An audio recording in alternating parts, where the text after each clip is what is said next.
My name is Maya Carter, and this is not just a story. It's my real-life journey, from being laughed at for taking the bus, to sitting across the table from the man who once mocked me. I still remember that evening clearly. The sun was setting, the city lights just beginning to flicker on, and I was waiting at the bus stop after another exhausting day at work. My clothes were simple, my shoes worn out, and my old leather bag carried more dreams than money. A sleek black car stopped nearby. The window rolled down, and inside sat a man, Marcus Hale, a rising millionaire, confident, polished, and full of arrogance. He looked at me, smiled, not kindly, but with that kind of smirk that says, "You don't belong in my world." I looked away. That single moment, his laugh, his eyes, burned into my memory. But I made myself a promise that night. One day, I'll build a life that no one can laugh at. So I worked, not just for money, but for knowledge. Every night after work, I opened my books, studied finance,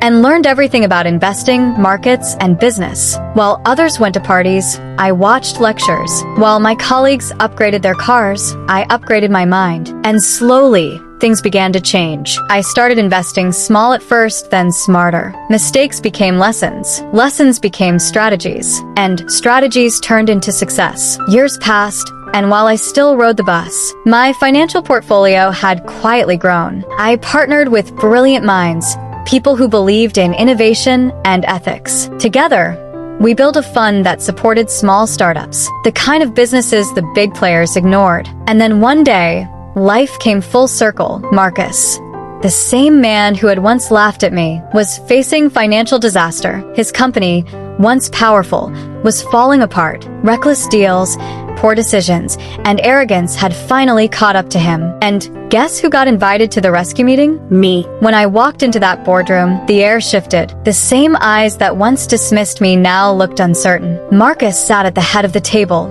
silent, pale, nervous. He recognized me. I saw it in his eyes. But I didn't come for revenge. I came with a proposal.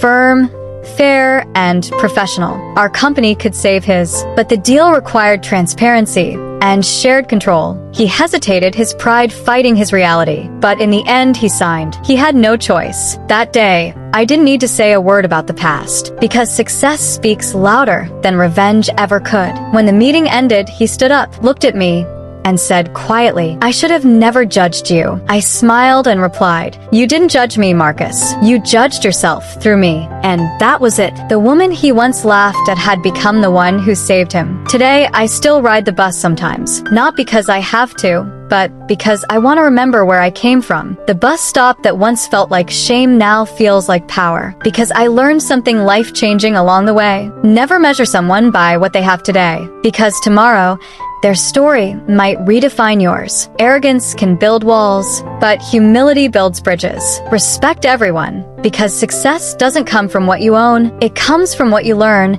how you treat others, and how deeply you believe in yourself when no one else does. If this story inspired you, don't forget to subscribe to my channel, Moralist, because here, every story has a heartbeat, and every heartbeat has a moral.